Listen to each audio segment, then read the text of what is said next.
Kung vlogger ka, unya papilion ka, kabaw or iPhone?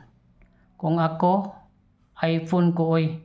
Iasa man ako ang kabaw nga dili man ko mag-uuma. Ako ha, kung ako ha, kabaw, iya pang pilion eh. Kabaw, di ba vlogger ko? Dili ko matawag nga vlogger kung wala ko yung may cellphone nga gigamit. Kana kay na vlogger ko, meaning to say, na ako'y cellphone nga gigamit.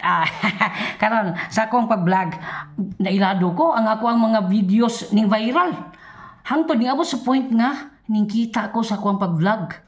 Karon sa akong makita, ako siyang gitigom. Hangtod ni abot sa point nga enough na akong natigom para makapalit ko og cellphone, iPhone.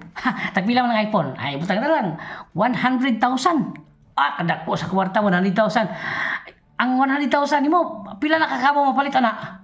Hoy, ay butang na lang, pinakadaghan, upat kakabaw. Duha ka laki, duha ka badje.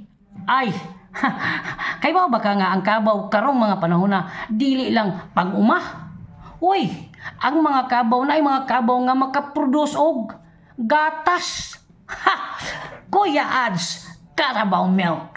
Hindi lang pang pamilya, pangkabit pa. Ay, good business, ha? Good business. Ay, kana pa'y palito nimo kung naihatag. iPhone or kabaw? Kabaw ta, kabaw. Perting na gatas. Di ba? Bilyonaryo na ko.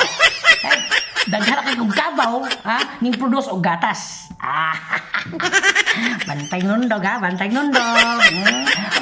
Pagkita iring kasi makaproduce dito gatas. Cat milk.